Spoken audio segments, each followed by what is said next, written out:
I'm very happy to be here. More than happy, I'm thrilled to be here, and I'm thrilled to see all these intelligent faces looking at me. I hope I can live up to your expectations.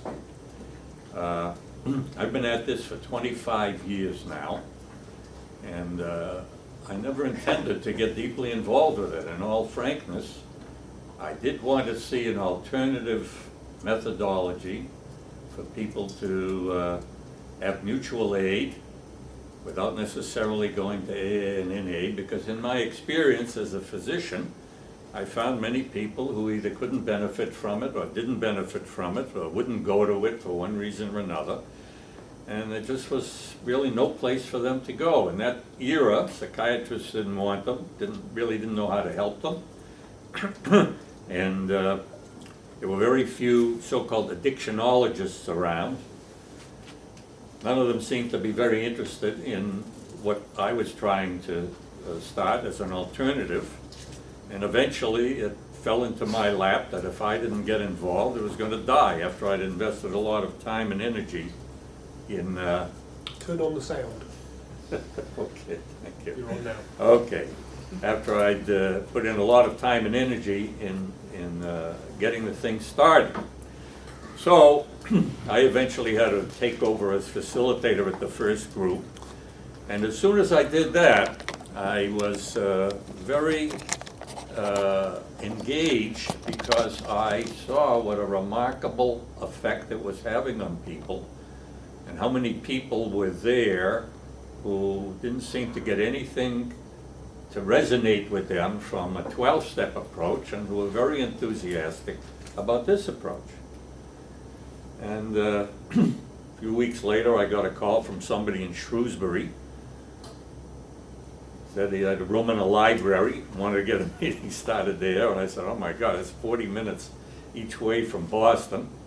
But I went out there, and I started that group, and then 3 weeks later, someone called me from Falmouth. All these names are familiar to you, right?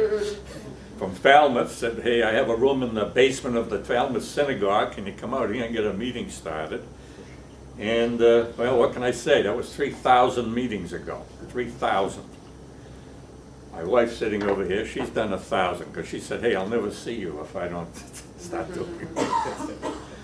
So, as you can see, I'm a workaholic. I've never had a personal substance abuse problem.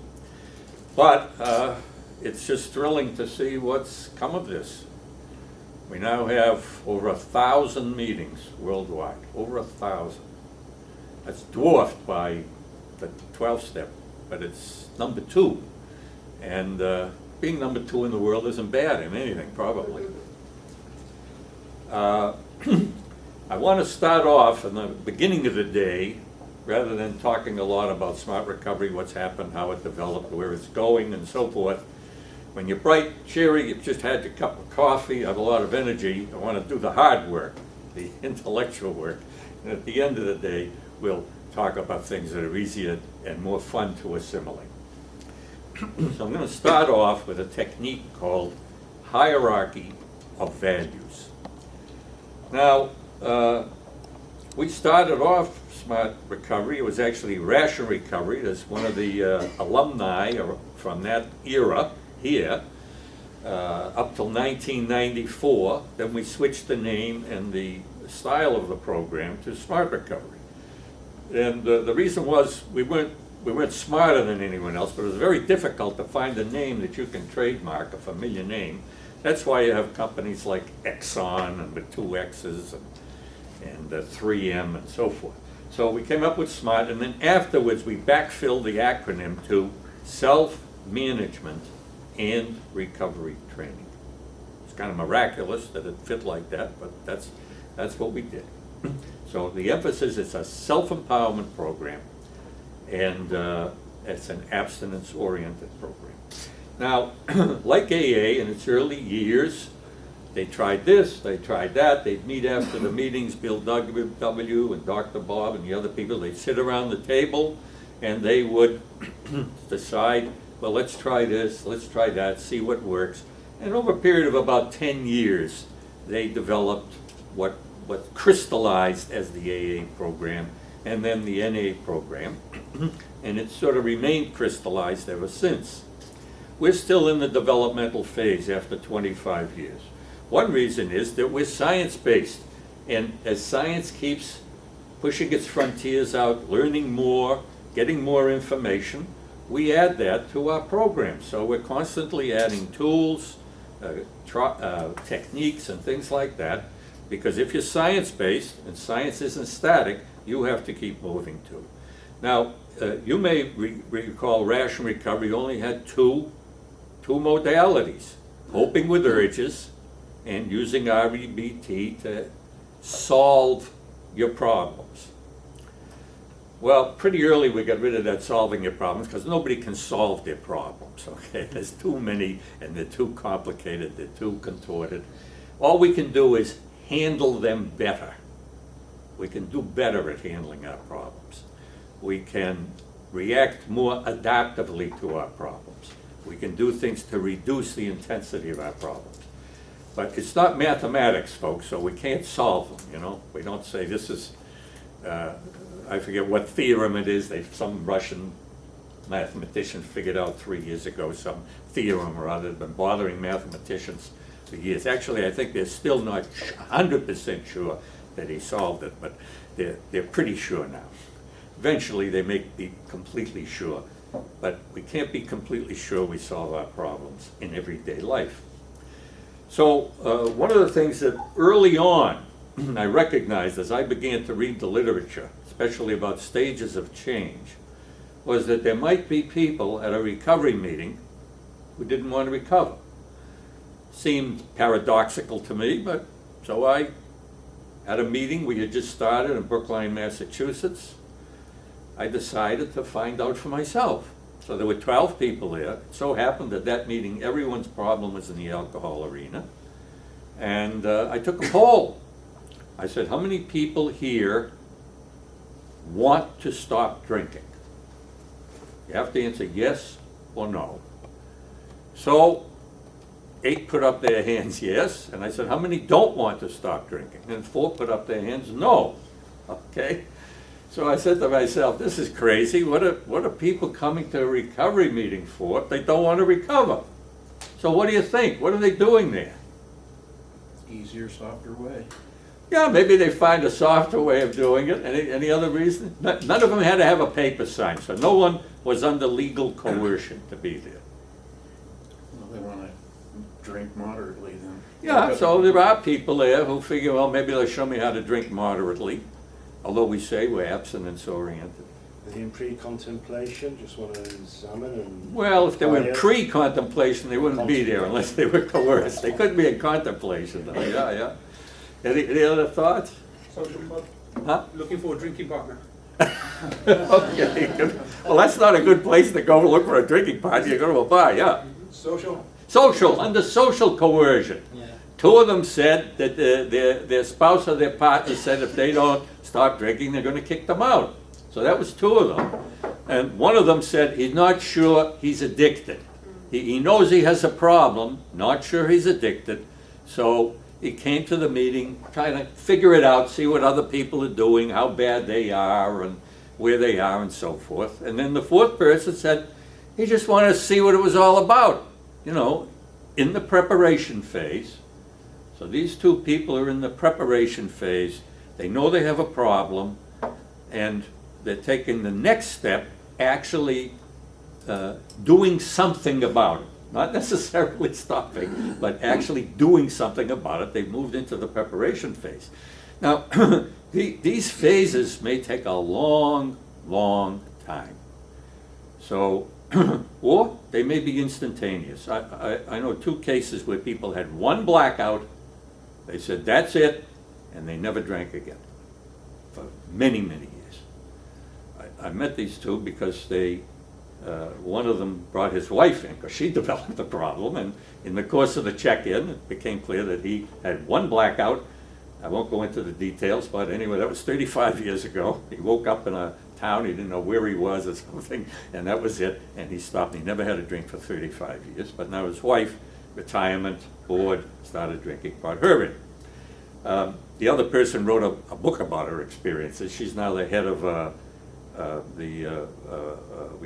she called it the Functional Alcoholic Department at McLean Hospital, Harvard Teaching Hospital, and she wrote about it, so I can talk about it. And she was a high functioning alcoholic, tremendous, drank all the time, had one blackout, and said, no, I can't live that way, and that's it. She never drank again.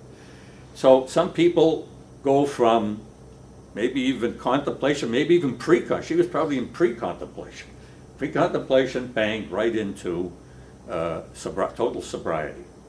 Now, at another meeting, I was doing an introductory meeting. Maybe there's many people as there are here. So I used to go around, I'd go to the first person, I said, you go into a restaurant with 3 other people, you sit down at the table, the waiter comes over to the person opposite you, says, you know, what do you have to drink?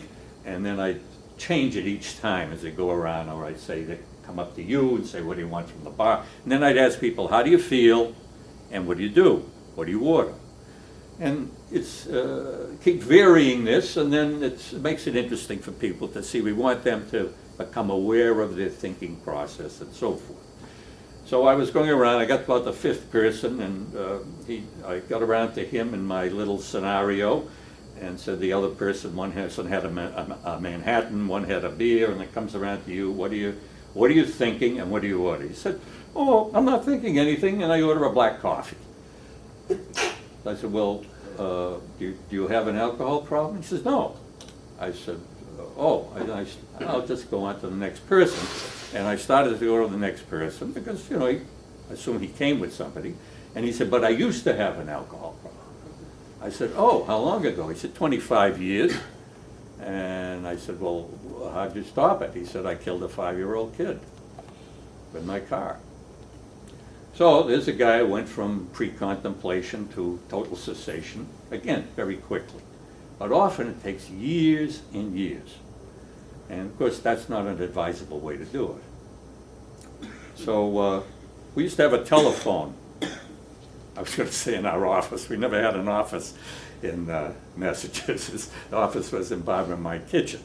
And in the beginning, we could get, you know, average probably 40, 50 calls a week. Everything was done through the phone. And one day, phone rang, November of 1998, the phone rang, and I picked it up, said, hello, Smart Recovery. And I said, oh, yeah. I said, I live in Attleboro. I'd like to know where the closest meeting is. So I told him, and I said, how did you hear about Smart Recovery? He said, oh, I read about it in the newspaper. So this shocked me a little because when there was a newspaper article anywhere in Massachusetts, we'd get a lot of calls. And, you know, it'd be a big flare-up, maybe 40, 50 calls, 100 calls over a couple of days. So we hadn't had any particular rush in calls. I said, oh, what paper was that? He said, the Boston Globe. That's the big paper in Boston, maybe 300,000 circulation. So I said, the Globe? I said, that article was July 27th, 1990. Okay, 8.5 years before. I know the date because we got 800 calls over the next few days. I remember it very well. One other date I remember very clearly, December 24th, 1990, because we knew there was an article going to come up about ration recovery in the New York Times. Do you remember that by any chance? But we didn't know exactly when they'd been, they'd interviewed, they'd taken pictures and so forth. And on December 24th, which of course is a very slow news day, papers have nothing much to write on that day, and Barbara went out into the driveway to pick up the paper, and I was having a cup of coffee, and I heard her screaming, and I couldn't quite make out what she was saying. I said, oh my God, she probably fell on the ice and hurt herself, and we went running out, and she was running up the driveway, holding up the paper saying, it's on the front page! It's on the front page! She didn't say above the fold, but that's a big thing with people, public relations. It was on the front page, and there was my picture in my office, right on the front page of the New York Times. They haven't paid any attention to us since, but anyway, that was a good start. So back to this gentleman. So he said, gee, was it that long ago? I said, yes. He said, you know, I read the article, and I decided that someday I may need this. Okay, so what phase was he in? Contemplation, yeah.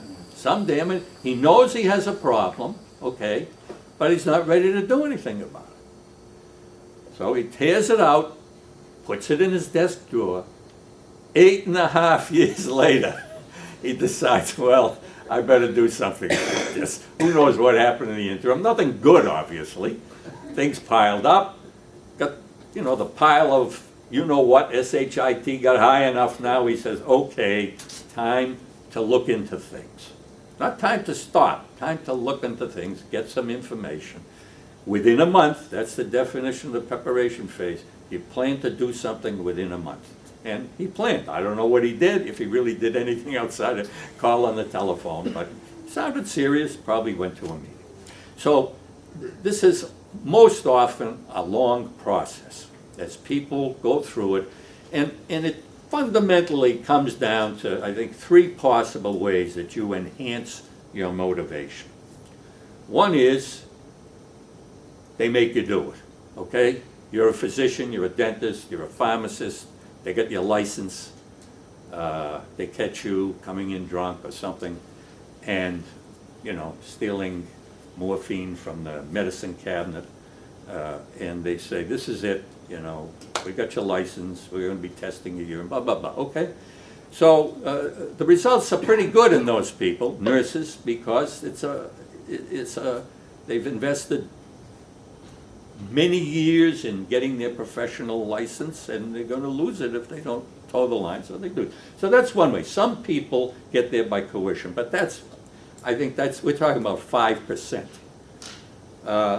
Now, others, the burden of long-term consequences reaches a level where it's just intolerable, and they decide, you know, I love this stuff, makes me feel good, makes me feel great, but it's doing this, this, this, this, and this, and it's beginning to crush me, and so I better look at, usually they've tried moderation already, can't do it, and so they come and they decide to try to stop. They get into the action phase.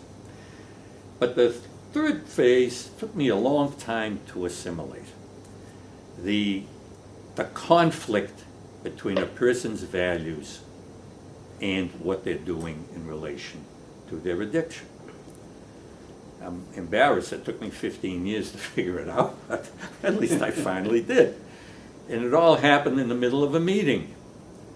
We had a fellow, I was running a meeting in Salem, Massachusetts, and there was a fellow came, and 6 consecutive meetings he was there, and he was ambivalent. 2 directions, that's what it means, ambivalent, varying directions. Wanted to stop, but didn't want to stop, didn't want to know, couldn't stop, whatever. Anyway, this has been going on for 6 meetings now. And there were, clearly from his story that he told at check-in, there were many very good reasons why he should stop, but he just couldn't make his mind up. And when he started this kind of justifying and shilly-shallying, again, I could see that the people in the group are starting to get uncomfortable and resentful about this. And I could tell by the body language, you know, this business and that business and so forth, that, you know, things were maybe going to start getting hot in the meeting, which isn't where a smart recovery meeting should be going, because we don't tell anybody what to do. So I quickly was trying to think, how can I get this person to confront reality in a way that's, you know, more realistic without you know, hammering on him in such a way that it's going to be coercion. And it just jumped into my head the concept of Maslow's hierarchy of needs. Now, Maslow is a brilliant psychologist, and he evolved this. He got interested in normality. What is normality? And normality isn't what the average person does. Average people are not normal. Normal people are normal. 10% of the population, according to Maslow, not including me, so I can be objective about it. So, and they react in a different way than the average does to the trauma of everyday life and the developments of everyday life. And he evolved this concept of hierarchy of needs, that there's certain things that are absolute needs: oxygen, water, food, and protection from the elements in a temperate climate. You know, the Amazon basin, you can walk around naked, and make any difference, but around here, don't try it. I found that out in Edinburgh. So, and then, but he also included in needs things like, you know, love, socialization, intellectual stimulation, bodily activity, things like that. Albert Ellis had a little different take on it. He said, well, yeah, those original four are needs. The others are all wants. Now that's a little bit of it has a tinge of Buddhism in it, where Buddhists would say the same thing, that a perfect Buddhist is actually isolated from the slings and arrows of outrageous fortune and the negatives of the universe and so forth. You simply become immune to them. And in Ellis's point of view, you should distinguish between the things that you absolutely need and the things that would be nice to have, but they're not essentials for preservation of life. There's a difference. So I said, well, I'll use that structure, but I'll change the terminology, hierarchy of values, because I saw that this fellow's values were conflicting with his desire to have access to alcohol whenever he wanted it, and he didn't see it. He didn't see it that way. So I was going to try to move him to see if I could change his perspective on this. He came to the meeting because his doctor had detected that his liver tests were abnormal. And he tried various ways to moderate. One way was to drink only on occasions. So what's an occasion? Wedding. Wedding? Yeah. Monday. Okay. No, not usually Monday. Thursday's an occasion, not usually Monday. Monday's when you're recovering from the occasion. Anything else? Birthdays. Birthdays, anniversaries, so forth. And it started off that way. Anniversaries, birthdays, July 4th, Christmas, and pretty soon Thursday, Tuesday, Friday, and so forth, and all over again. The cycle would go all over again. They tried that a couple of times. And he also, his favorite activity was going to Italy. He was a fairly wealthy, retired lawyer in his 70s, and he loved to go to Italy. The whole family went to Italy every year. But he didn't go this year. When his doctor told him about the liver problem, he canceled. He had already paid for the trip. He canceled it. Why? Because he couldn't drink wine. Because, even better than that, he said, what good is a trip to Italy if you can't have a glass of wine with dinner? Okay? Anybody here from Italy? Well, I'll tell you, Italy's okay even without a glass of wine with dinner. And anyway, you can't get a glass of wine. They'd say, what? What are you talking about? Crazy Americano? A glass of wine with dinner? I mean, there's no such thing in it. It's a bottle. Nobody ever heard of ordering a glass of wine. So anyway, this is the information we knew about him.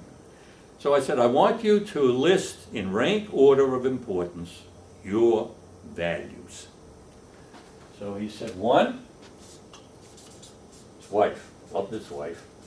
2, this is odd, his sisters. Now he's very close to his sisters. They always lived together in a little area in Salem. They were in each other's houses all the time. They did everything together. They went to Italy together. So he said, number 2, his sisters. Number 3, his kids. He had 2 kids, grown kids. Number 4, he said his health.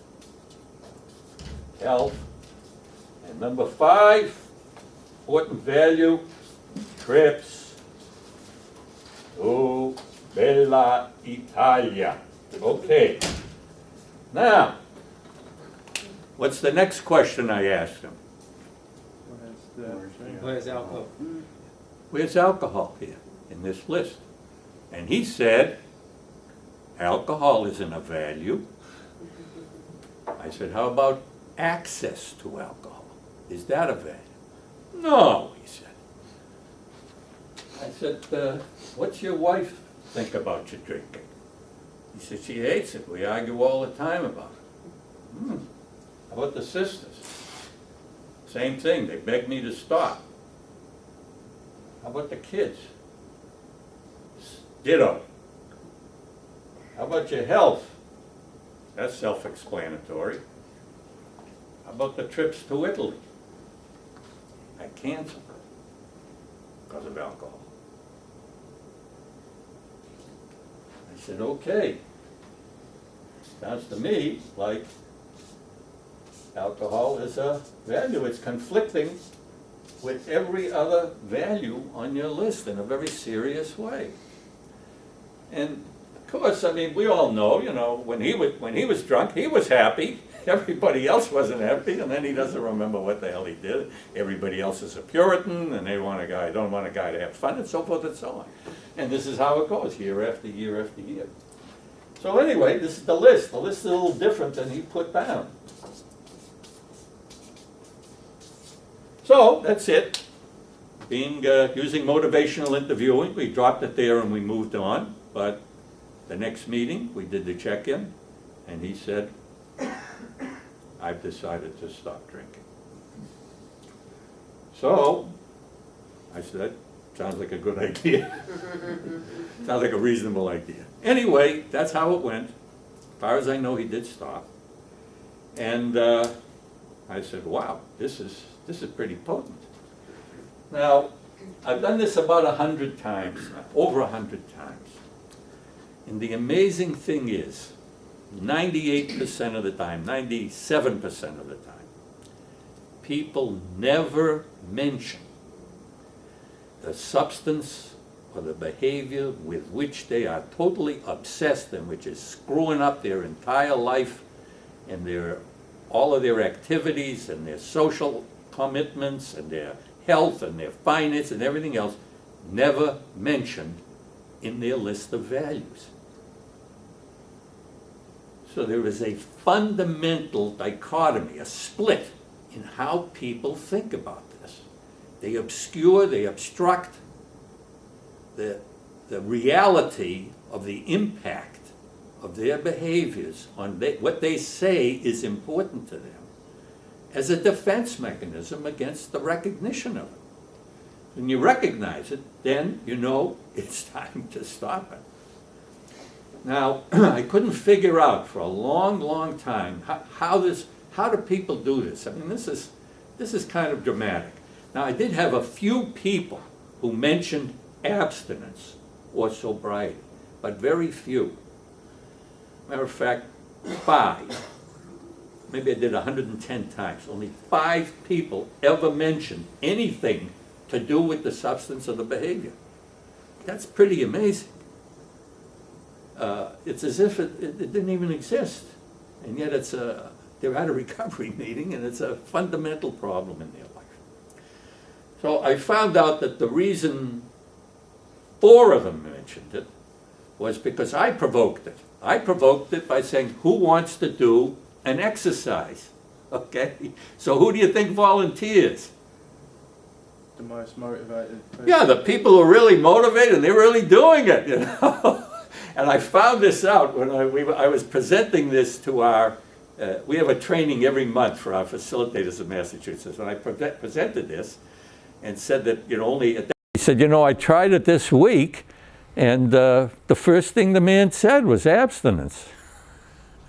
And of course, that's not what you want people to do, because this is a way to change their focus on things.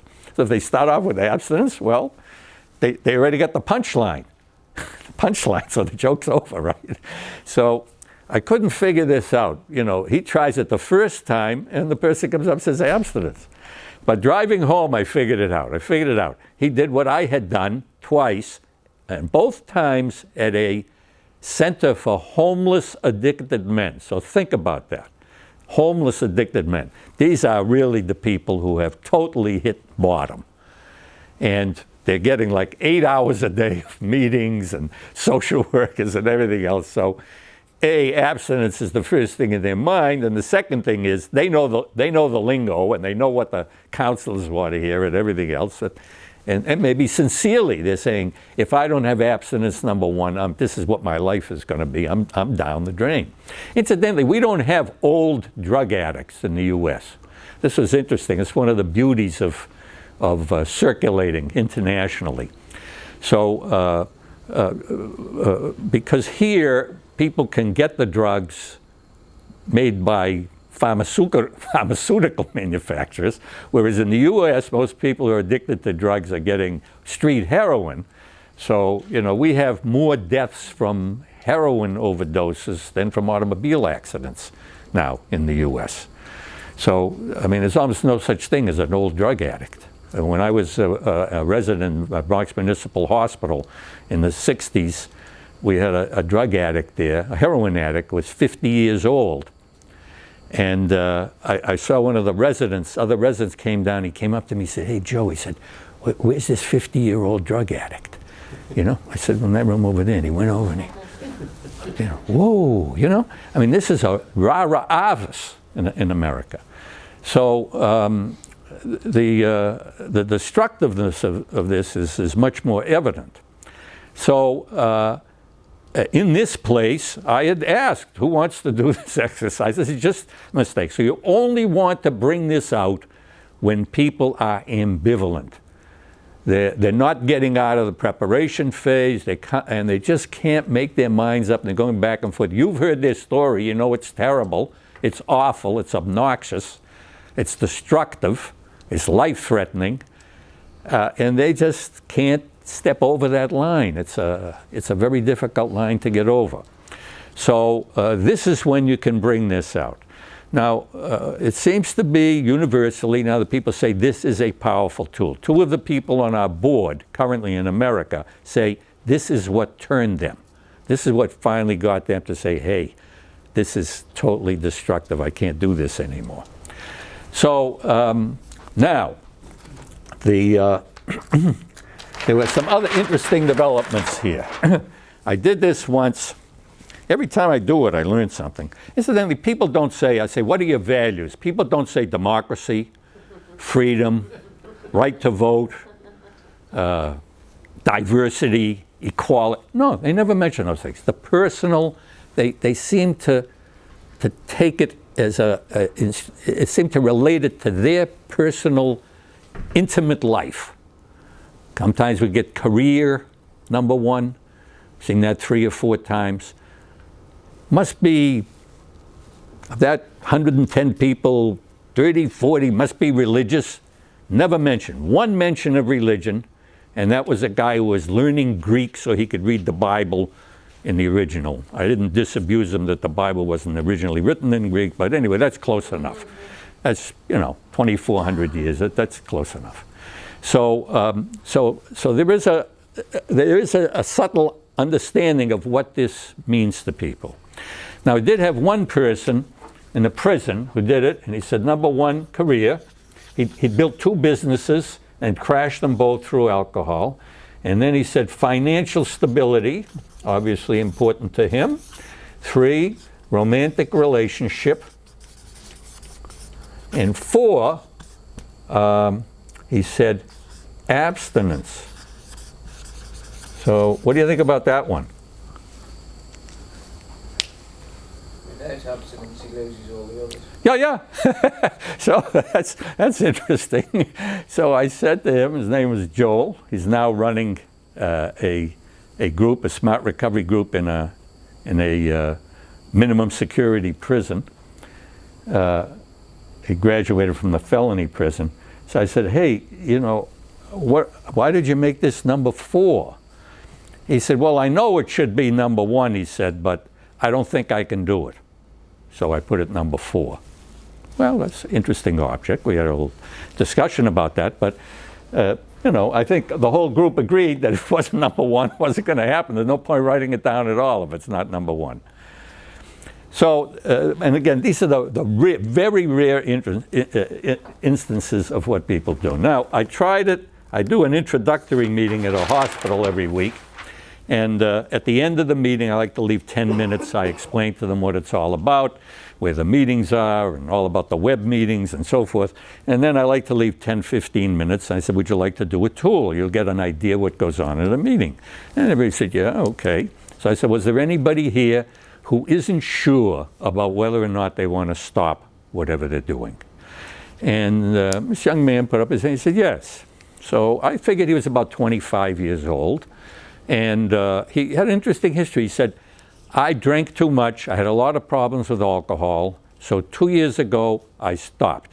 And I haven't had a drink since. Which does point out the fact that we know that about 30% of people with serious alcohol problems, what we call scientifically alcohol dependence, which is commonly known as alcoholism, there's certain criteria, and they fit the criteria. 30% of people do it on their own. It's very important to remember that. They never show up in recovery groups. They never show up in the doctor's surgery. They never show up in the social worker's office or the psychiatrist's office. They just decide to stop finally. It may take 3 or 4 or 5 or 8 attempts, and then they stop. May have help from their family, their boss, whatever, but they never show up on our radar. You can only find them through huge random surveys. The last NIH survey surveyed 18,000 people to pick this up. So they found about 30% of these people stopped on their own. It's very important because it exemplifies what we're trying to say, that people have the capacity to get over addictions. It's inherent. You have a capacity to get into addictions, but I have the capacity to get out of addictions. So this fellow hadn't had a drink for 2 years, but he was using a lot of marijuana, and he wasn't sure whether he wanted to stop. Now, he was in this group, so something had happened, I don't know, legal or otherwise, or the family or whatever. I didn't go into it. But he said, gee, you know, all my friends use it, and I go out with them, and I go to a party, and everybody's using it, and so on and so on. He said, you know, I know it's probably not a good idea, and I know I have a tendency maybe to get addicted, but I'm not sure whether I want to stop. So when I said, okay, let's do this little exercise, I explained to him what hierarchy of values was. It was interesting. Number one, he said, loyalty. This is the last one I'm going to do. Loyalty.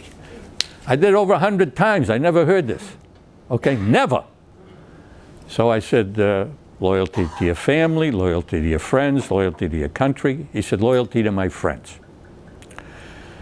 So I said, how old are you? He said, 19. So that explains it, right? They just say, who do you respond to when you're 19? Your peers. So that was interesting. So I thought he was going to put family number 2, but no. Number 2, he put courage. So this is what's important to 19-year-olds, showing your friends that you're macho, that you're one of the boys. You can, you know, do, especially after he stopped drinking. He sort of had something to prove, that he wasn't some kind of wispy character, you know, some shilly. So this is interesting. You know, I dare you to do this, they do it. That's what teens do, you know. They know, and their friends know how to get them to do it. 3, he said, finally he got around to the family. 4, he couldn't think of a 4. So I said, well, do you ever worry about, do you ever think about your health? I said, have you ever heard that chronic use of marijuana may have some, you know, destructive effect on your brain? The pathology, cause certain pathology in your brain long term? He said, no. I said, well, do you ever think about your health? He said, no. He said, you know, when I'm 30, I'll worry about that. So again, a very characteristic, you know, behavior or thought process of people probably under 20. So, so obviously you have to, this shows why we have teen groups, because they just think differently. They operate under a whole different set of criteria and values than we do. Now, I just want to take a last minute to show you an element or a type of this approach which can be used for a group. This is only useful for an individual. Incidentally, one of the people, when I did it at this training, he said, well, this is just a trick. You're just trying to trick people. Well, you know, it is, in a way, it is a trick, right? I mean, you know how it's going to come out. They don't know how it's going to come out. But so it's very important not to say, gotcha, we got you. We caught you with your pants down. You did. No. I mean, you know, that's from a motivational interviewing perspective, that's not prudent. We don't grab them by the scruff and we're going to rub your nose in this, you dumbass, you didn't think of alcohol. No. You just let it seep in. If they're receptive, it'll seep in. And if they're not, it won't. And you don't make a federal, we call it a federal case out of it. So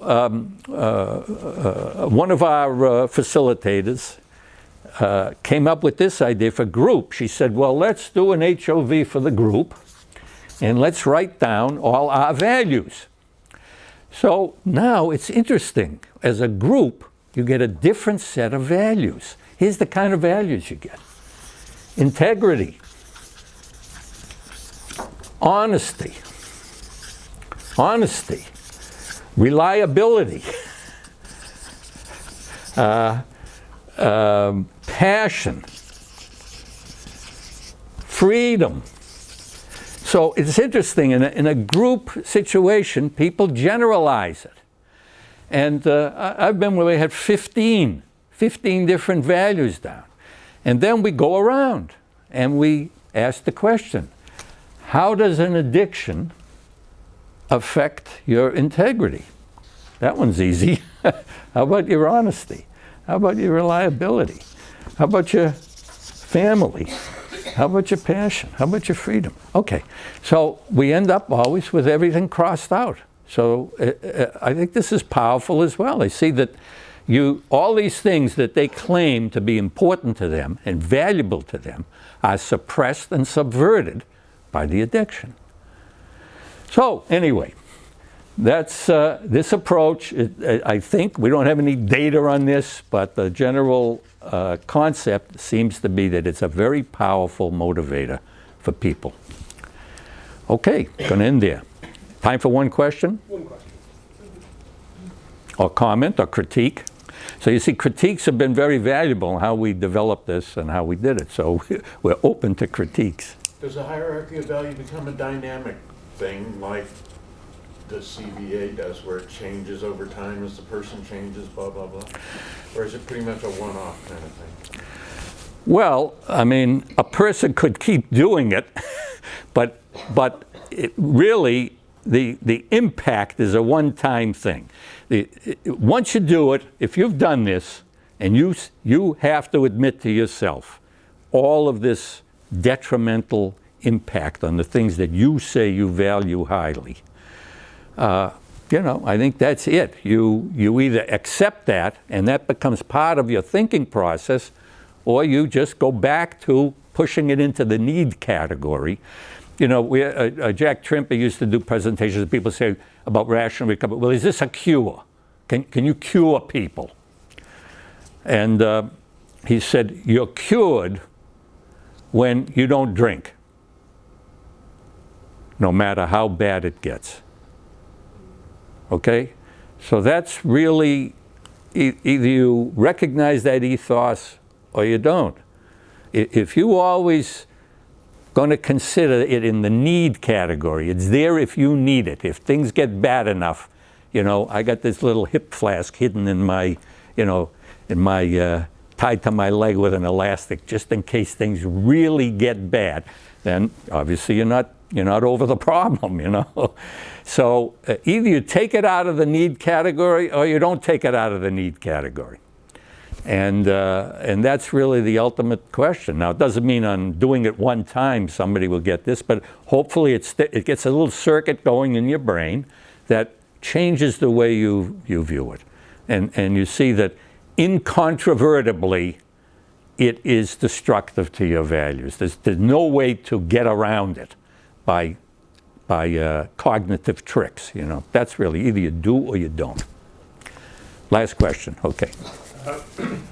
It was just only a few weeks ago we were doing this in a group, and we got to the point where this individual did say, yes, wow, alcohol is the problem here.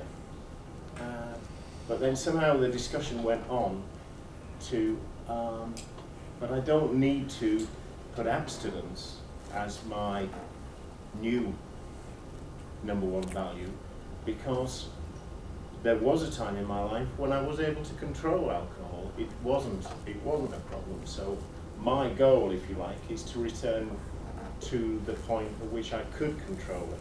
I don't need to stop it, I just need to be able to control it. And that went, you know, you can imagine the discussion after that. Okay, yeah. Look, you know, it's the old "you can lead the horse to water" thing, okay? And this is the hope, probably, of what, 90% of people who know they're in trouble. The hope is they can go back to where they were. I mean, nobody starts off. Some people maybe do. I mean, there's people who said, I had my first drink when I was 14 and it put me in heaven, and you know, that was it. I've been oblivious to everything else since. Most other people work their way into it. Nobody starts off with a drug or alcohol with the desire to become addicted and the plan to become addicted, right? That's not part of the plan. And you have to work at it, and you get there. And then something changes in your brain. Whatever it is, something changes, and you no longer can do this. Now look, 1 or 2% of people who are addicted can go back to social drinking. But you know, there's 98% trying it all the time. We have to be, we tell the truth. The scientific facts are clear. 1 or 2% seem to be able to go back to permanent social drinking. But there's millions of people trying it and very few succeeding. So it's a little bit, I call it like Russian roulette with a revolver has 50 chambers in it and 49 bullets. And you spin around the revolver and you put it to your head and you pull the trigger and you expect it to go click. Okay? There's 49 bullets in one hole, and you spin it around and you expect it to go click. You know, well, is that a good? Is that good odds? Is that a good idea? It also says something else. It says clearly that access to alcohol is the most important consideration in my life, and always will be. It's not just whether they put alcohol first or not. It's not, putting it first means that it is the most important thing in my life, and that my life will be bereft and I will be despondent if I cannot have that.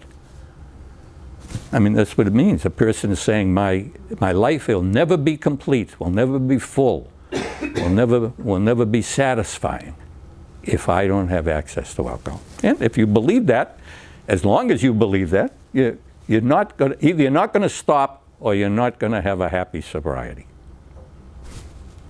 That's all. And again, all we can do is point things out to people. We don't tell them what to do. You have to be very careful. We know the science is clear and it doesn't work, antagonizes people. So there's 2 reasons not to use it. Okay, thank you.